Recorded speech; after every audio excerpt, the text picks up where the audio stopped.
Present बेटा mark कर दीजिए, आप लोग अपनी रिकॉर्डिंग स्टार्ट कर दी है मैंने।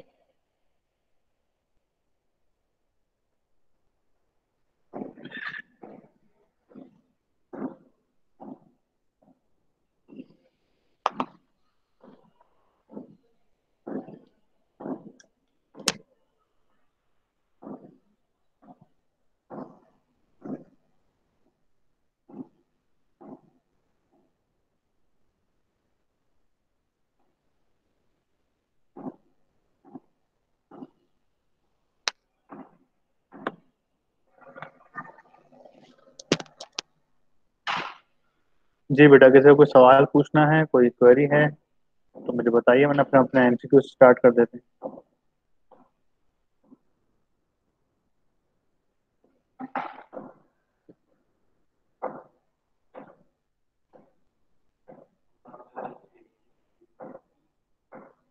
F is equal to BIL sine theta, ये एक्सप्लेन कर दूं?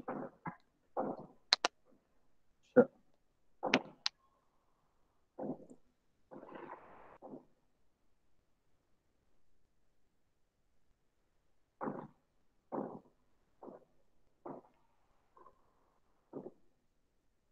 तो बेटा F is equal to BIL sine theta, this derivation is from chapter number 14। Chapter number 14 से ये पोर्शन है हमारा। और इसमें हम ये देखते हैं कि हमें कंडक्टर को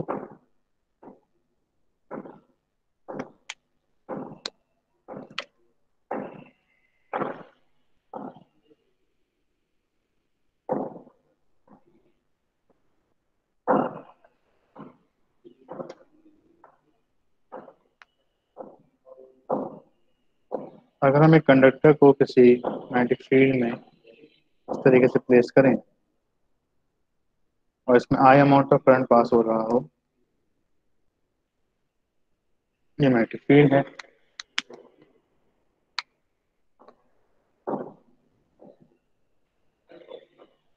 तो प्लस चार्ज ऊपर जाएगा और माइनस चार्ज नीचे की तरफ आएगा। ठीक है।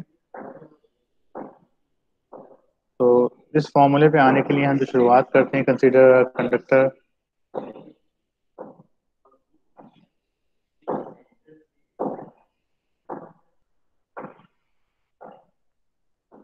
शुरुआत यहाँ से होती है कि F is equal to Q V cross B से। ठीक है।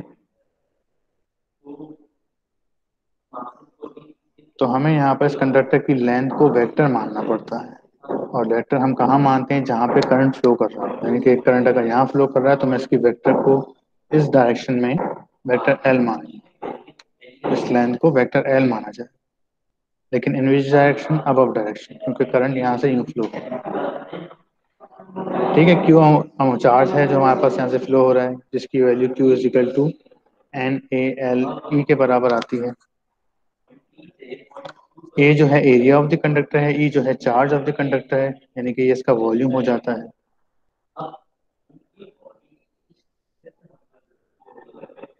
तो चार्ज मान लीजिए यहाँ पे जो मूव कर रहा है विद वेलोसिटी v कर रहा है, तो हमने फॉर्मूला पढ़ा है s is equal to V T. इनको वेक्टर की फॉर्म में लिख लिया। s यहाँ पर लेंथ के बराबर, तो लेंथ बराबर हो गया वेलोसिटी इनटू टाइम। तो velocity will become length upon time. इसमें अगर हम इस इक्वेशन को रख दें तो फोर बन जाएगा f is equal to Q. मैं थोड़ा शॉर्ट की से करा रहा हूँ आपको, ताकि जल्दी आपको समझ में आ जाए। वेलोसिटी की जगह आ गया लेंथ अपॉन टाइम। अब चार्ज अपॉन टाइम और L cross P. Charge upon time किसके बराबर होता है हमारे पास? करंट के। एल क्रॉस बी के बराबर होता है। तो ये सिंपल सी फॉर्म में डेरिवेशन है, इसको आप कर सकते हैं, तो इतना इशू नहीं है।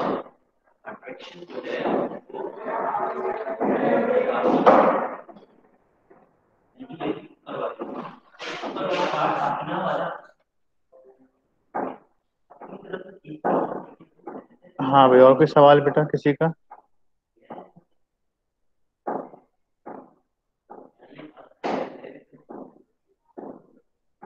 Okay, welcome.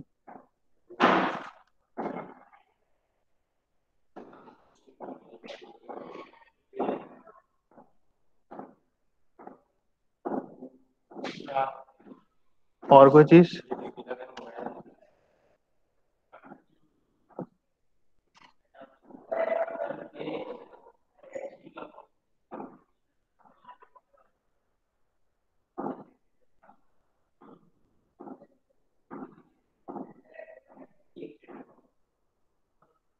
अच्छा, एमसीक्यूज बेटा कहाँ से हमने किए थे? हम एमसीक्यूज को रिज्यूम कर लेते हैं। चैप्टर नंबर बताइए मुझे, कौन सा चल रहा था?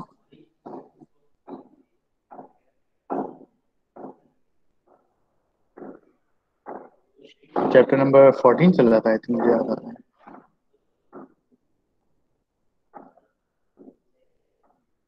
14 में हमने कहाँ तक कर लिए थे एमसीक्यूज?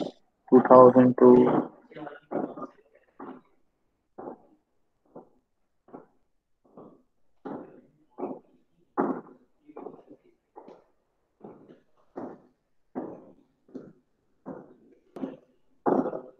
बेटा सिद्दीक, याद है आपको कि हमने एमसीक्यूज कहाँ से किए थे, अहमद?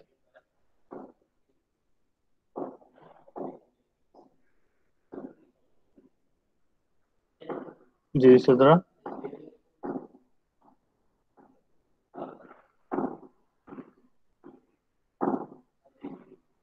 हम्म,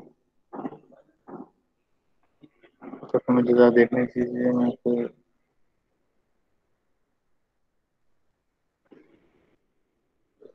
हाँ, ये देखें, ये शीट है।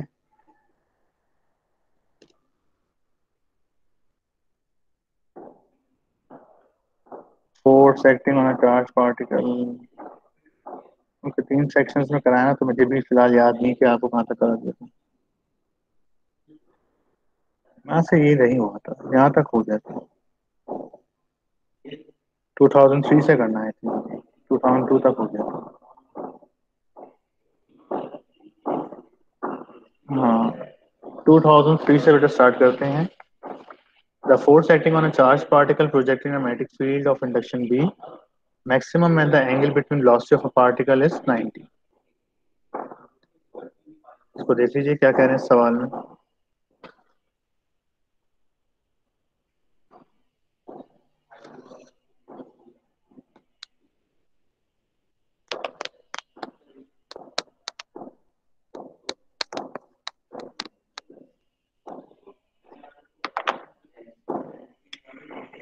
देखिए, motion of a charge particle, ये हमारे पास मैग्नेटिक फील्ड है।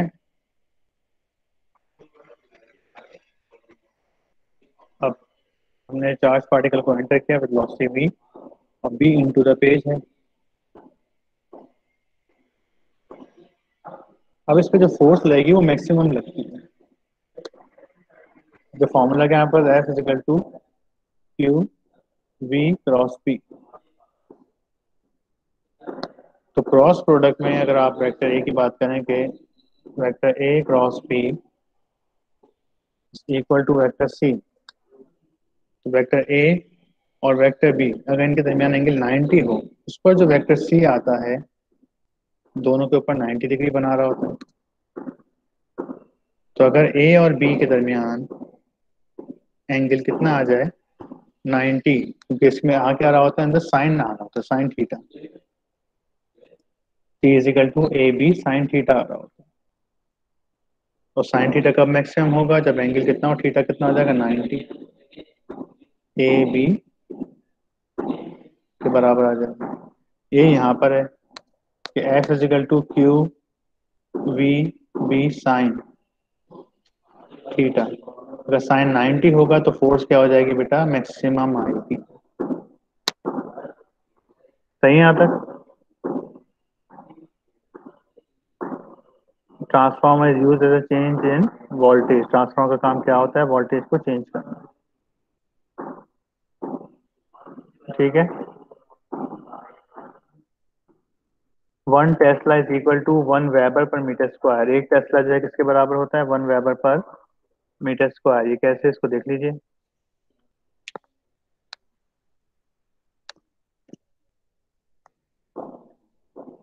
ये वाली बात समझ में आ गई सबको? कोई इशू तो नहीं है?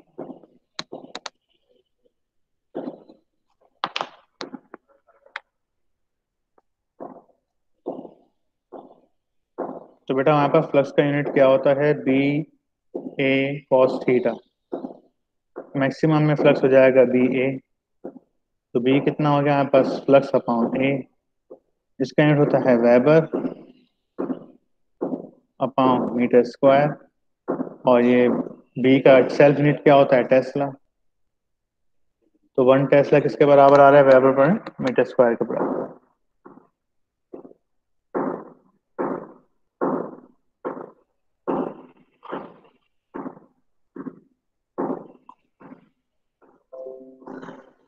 अच्छा जी, the electric current through a conductor produce around it an electromagnetic field. Electric current जो है किसी कंडक्टर से पास होता है तो उसके अराउंड सिर्फ और सिर्फ मैग्नेटिक फील्ड बनती है। अब ये जो है एमसीक्यू नंबर 17, ये थोड़ा सा डिफिकल्ट है। The north pole of a bar magnet approaches face close to the coil, it will become north pole. मैंने 14 के कराया तो नहीं है आपको, मुझे ऐसा पता नहीं क्यों लग रहा है, शायद मैंने कराया है। नहीं।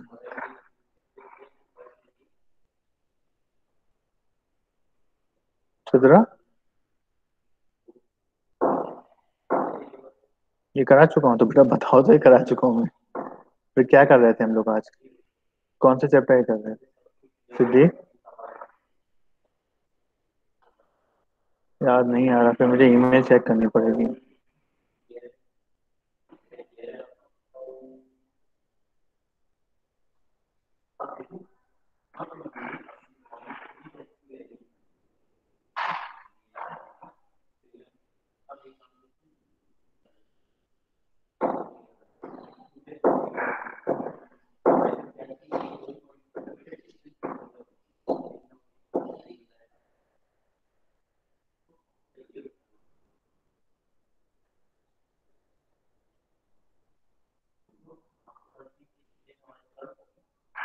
ये यूडीएल 2 है।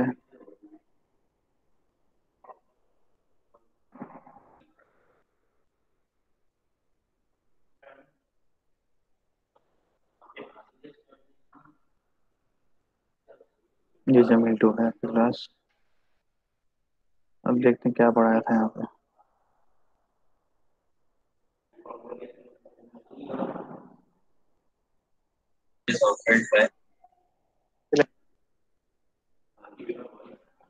तो ऐसे ऐसे वेक्टर प्रोडक्ट आप पढ़ते हैं ना, इसी के लिए होता है ट्रांसफॉर्मर। मैं तक भूल जाता हूँ बेटा। 2012 तक डिस्कस कर लिया था। ठीक है, ऑन कंडक्टर प्रोड्यूस तो हम यहीं से फिर आगे बढ़ते हैं। सही है बेटा, 2012 तक हम पहुंच गए थे। आज इसे वाइंड अप कर लेते हैं। अब 2013 है, the practical application of the phenomenon of mutual induction is transformer,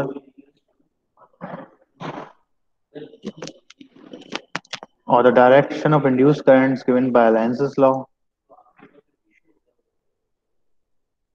When AC generator is converted into DC, slip rings are replaced by split ring.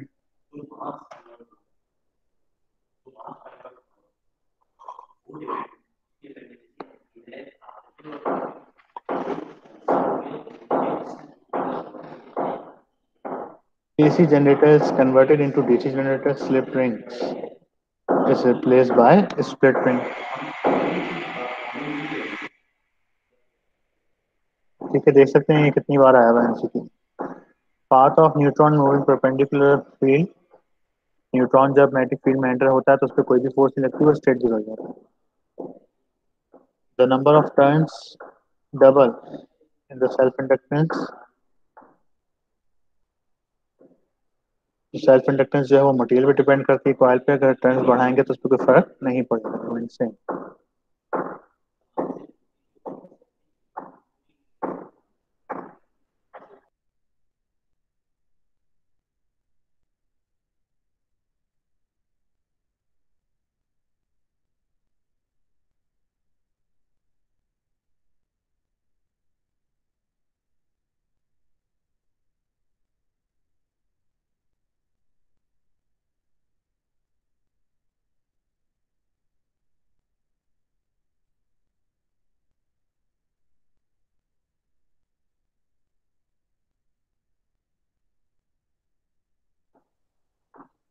ठीक है बेटा।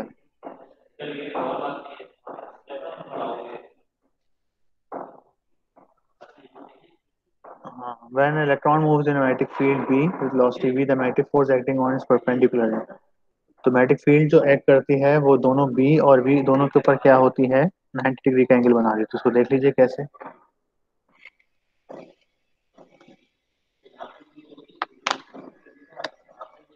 अब ये कोई भी डायग्राम है, ये फील्ड है और ये चार्ज पार्टिकल एंटर हो रहा है, इस पे लगेगी फोर्स। तो क्रॉस प्रोडक्ट है F is equal to Q V cross P. तो अगर मान लीजिए बेटा ये वेलोसिटी का वेक्टर है और ये बी का वेक्टर है, तो ये जो वेक्टर एफ आएगा आपके पास ऊपर की तरफ की, इस पे भी 90 बनाता है, इस पे भी 90 बनाता है। क्रॉस प्रोडक्ट में जो वेक्टर आता है वेक्टर सी, वो दोनों वेक्टर्स के ऊपर क्या होता है, परपेंडिकुलर होता है। Okay, so it's answer is both V and B दोनों पे परपेंडिकुलर होगा। The device which converts electrical energy into mechanical energy is called electric motor.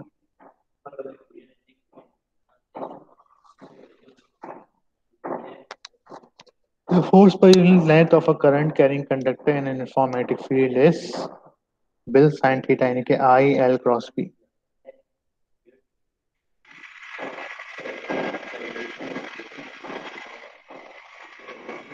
In conventional electric current flow from top to bottom या wire, the direction of magnetic lines of induction will be parallel, anti-parallel, clockwise, anti-clockwise। अच्छा सवाल है ये। Conventional current यानी कि positive charge का current कह रहे हैं, पॉजिटिव चार्ज फ्लो हो रहा है top to bottom of a wire. Diagram में देखते हैं, ये एक वायर है बेटा, टॉप से बॉटम की तरफ करंट फ्लो हो रहा है। तो यूं करंट फ्लो हो रहा है तो फील्ड यूं बनेगी। तो ये जो हाथ यूं मेरा टर्न हो रहा है इस तरफ, टर्निंग फिंगर से यहाँ, तो ये जो रोटेशन है बेटा, ये रोटेशन किसकी मानी जाती है, यूं आ रहा है। ये रोटेशन होती है क्लॉकवाइज, क्लॉक हमारी यूं घूमती है, एंटी क्लॉकवाइज ही होता है। जैसे क्लॉक है तो इसमें देख सकते हैं अभी क्लॉक यूं घूम रही है, इसमें जो डायल होता है वो यूं घूम रहा होता है, और यहाँ पास एंटी क्लॉकवाइज हो जाता है। तो यहाँ पे जो आपको मैग्नेटिक फील्ड मिलेगी वो कैसे होगी, क्लॉकवाइज। अच्छा सवाल है।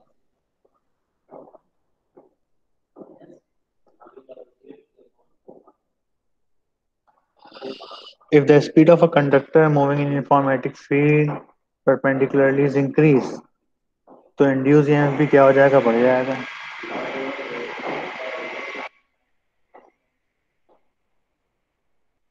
ठीक है, इमोशनल ईएमएफ की बात होगी, इमोशनल ईएमएफ फिलहाल टॉपिक नहीं रहा है हमारे पास फिर भी।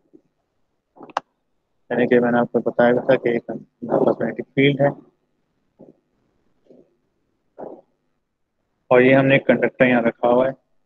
इस कंडक्टर को हम मूव कराते हैं किसी वेलोसिटी, जितनी तेज रफ्तार से मूव करेंगे, जितना तेज फ्लक्स चेंज होगा, उतनी ही यहाँ पर ईएमएफ भी जो इसके एंड पे जनरेट होता है वो ज्यादा होगा। अगर स्लो मूव कराएंगे तो ईएमएफ कम मिलेगा, ज्यादा तेज से मूव कराएंगे तो ईएमएफ ज्यादा बनेगा। इसमें प्लस चार्ज जो ऊपर मूव करता है, माइनस चार्ज नीचे मूव करता है इस लॉ के तहत। तो यहाँ पे प्लस पोटेंशियल मिल जाता है, यहाँ पे माइनस पोटेंशियल मिल जाता है। और अगर हम इससे कंडक्टर को किसी सेल से कनेक्ट कर दें, बल्ब से, तो बल्ब ग्लो करने लगता है। तो कंडक्टर को जितना आप तेज ट्रेवल करेंगे फील्ड में, उतना ही आपके पास ईएमएफ ज्यादा मिलेगा।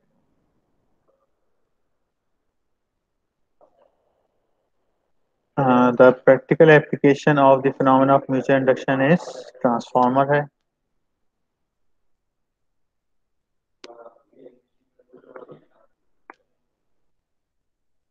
Tesla is equal to newton per ampere metre. ठीक है, ये भी आसान सा है।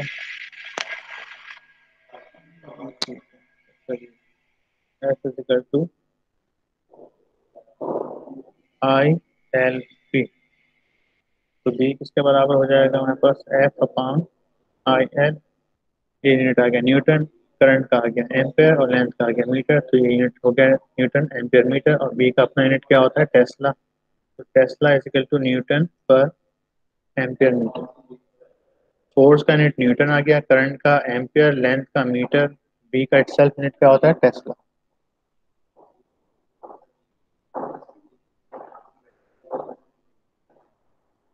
ठीक है।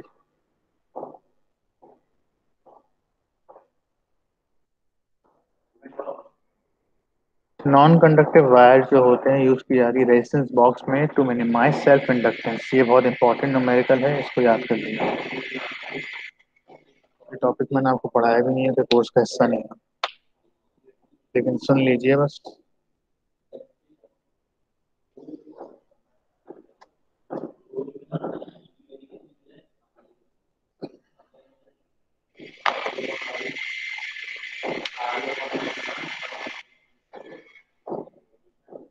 देखिए बेटा एक सवाल ये आता है, मतलब लैब में आपको बताया गया होगा, जब आप रेजिस्टेंस बॉक्स आपने देखा होगा, लैब में रेजिस्टेंस निकालते हैं उसमें इस तरह से लगे होते हैं।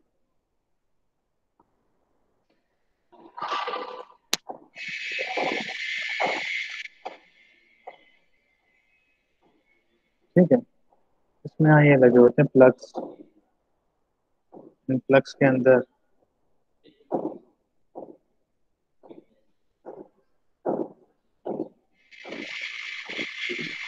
तो इन होल्स में प्लग्स लगे हुए देखा होगा, अपने प्लग्स को निकालते हैं, लिखा होता है 1 ओम, 10 ओम, 20 ओम, डिफरेंट डिफरेंट वैल्यूज के होते हैं।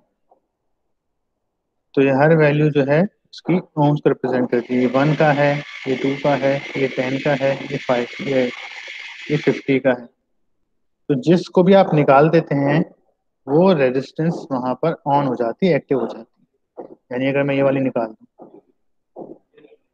तो अभी यहाँ पर कितनी रेजिस्टेंस मिलेगी आपको 1 ओम। अगर मैं ये वाली भी निकाल दूं तो कितनी मिलेगी, और सीरीज में लगे हुए होते हैं तो सीरीज में रेजिस्टेंस ऐड हो जाती है, R1 plus R2 plus R3 plus so on. तो ये 1 हो गई, ये 2 हो गई, तो टोटल रेजिस्टेंस कितनी होगी 1 प्लस 2 3 ओम। अब ये रेजिस्टेंस जो बनाई जाती है तो इसमें होता क्या है कि देखिए मैं इसको थोड़ा वो जूम करके बता रहा हूँ, बहुत इंपॉर्टेंट बात है, वायो में पूछी जाती है कि रेजिस्टेंस प्लग निकालने से रेजिस्टेंस ऐड कैसे हो जाती है। ये इसकी बॉडी है, ये आपको इसका ये हो नजर आ रहा है, ये बॉडी है इसकी। यहाँ पे अंदर इसके होती है रेजिस्टेंस।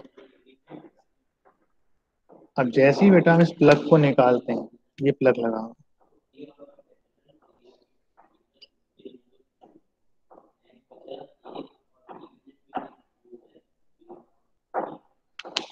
प्लग लगा हुआ है, ये भी कॉपर का है, मटेरियल भी कॉपर का है। अब यहाँ से क्या हो रहा है, करंट आ रहा है, करंट आया, करंट को दो रास्ते नजर आए, एक ये रास्ता था, इसमें रुकावट थी तो करंट ने यहाँ से डायरेक्ट कंडक्टर टच हुआ हुआ ना, उससे कंडक्टर लगा हुआ है इसमें इस तरीके से, तो वो डायरेक्ट फ्लो हो गया क्योंकि उसको रुकावट कम मिली। अब अगर मैं इसको निकाल दूं तो होगा क्या, अब आपने इसको निकाल दिया, ये निकला।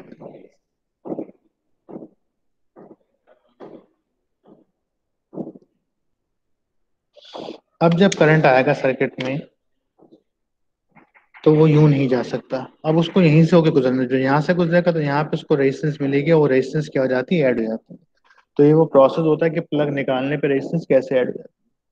अब सवाल यहाँ पे पूछा गया कि यहाँ पर जो ये रेजिस्टेंस होती है तो यहाँ पे हम कंस्टेंटन के वायर को इस तरह से रखते हैं, पहले उसको यूं लूप दिए जाते हैं, उसके बाद उसमें अपोजिट लूप दिए जाते हैं, यानी कि एक क्लॉकवाइज एक एंटी क्लॉकवाइज। इससे होता क्या है कि एक जगह सेल्फ इंडक्टेंस का मैकेनिज्म इंक्रीज हुआ, दूसरी जगह सेल्फ इंडक्टेंस का मैकेनिज्म इंक्रीज हुआ, अपोजिट डायरेक्शन में दोनों एक दूसरे को कैंसिल कर देते हैं और आपको एग्जैक्ट रेजिस्टेंस मिल जाती है।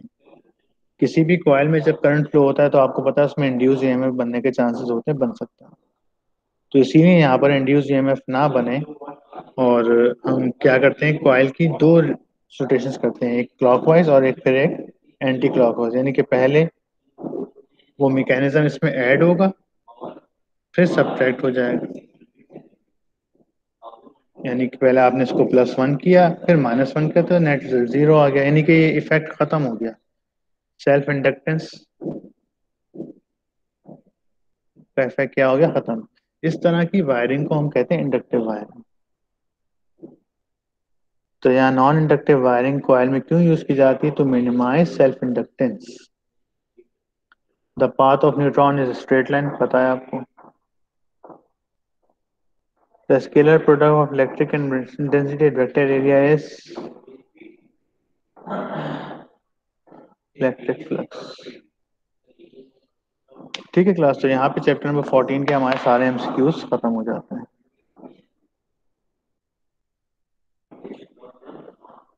कोई और सवाल तो बताइए।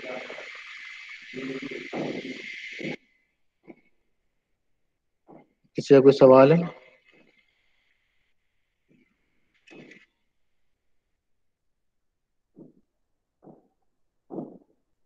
मतलब इनकी ऑडियोज कह रहे हो ना, सारे एमसीक्यूज की वीडियोस। हाँ बेटा, मैं इनका वो शेयर लिंक बना के करता हूँ, भेजता हूँ आप लोग। वीडियोस कह रहे हो या एमसीक्यूज की फाइल कह रहे हो? अच्छा, फाइल। हाँ, उसमें जो आपके पास मैं आपको भेजूंगा उसमें तो आंसर लिखे हुए होंगे, तो अभी मैं आपको सॉल्व कराता हूँ, तो मैं आंसर हटा देता हूँ यहाँ से। अगर मैं इसको खत्म करके फाइल को ओपन करूँ,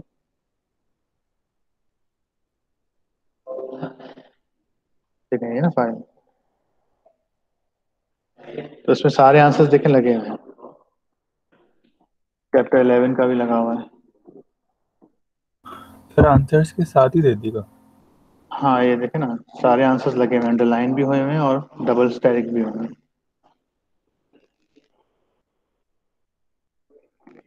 तो इन्हें एक मतलब आप रेट भी कर लेंगे ना, तो अगर एग्जाम में वो एमसीक्यू आता है तो आपको क्लिक कर जाएगा। और ज्यादा नहीं, हर चैप्टर के 40-50 हैं, और जो कि इसमें कई तो रिपीट हो रहे हैं। और एक मरतबा आपको मैंने पढ़ा भी दिए, अब एक मरतबा आप खुद रीड करेंगे तो जल्दी हो जाएगा। चैप्टर 13 के तो और कम है, बहुत से इसमें रिपीटेशन बहुत है।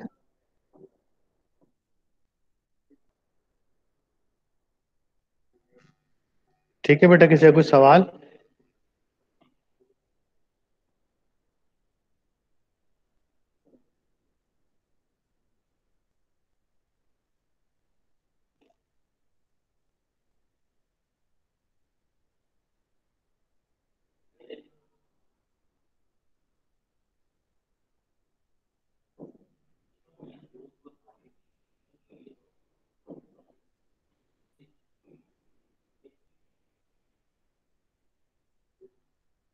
ठीक है, आई थिंक फिर अब आप लोग को अटेंडेंस मार्क कर दीजिए। कोई और सवाल किसी का नहीं है? सिद्धर बेटा, कुछ सवाल तो नहीं पूछना? नहीं सर, सब क्लियर है। चलिए ठीक है। न्यूमेरिकल्स में कोई प्रॉब्लम हो तो मुझसे पूछ लीजिएगा, वरना वीडियोस भी अवेलेबल हैं, वहां से देख सकते हैं आप।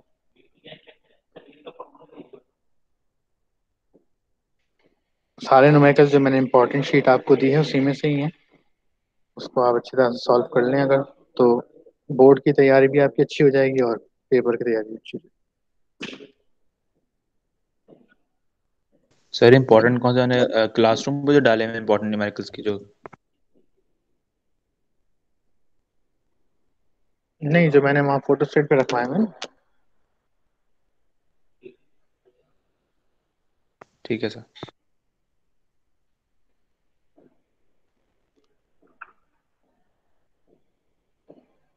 ठीक है बेटा, फिर अल्लाह हाफिज। All the best for your exam.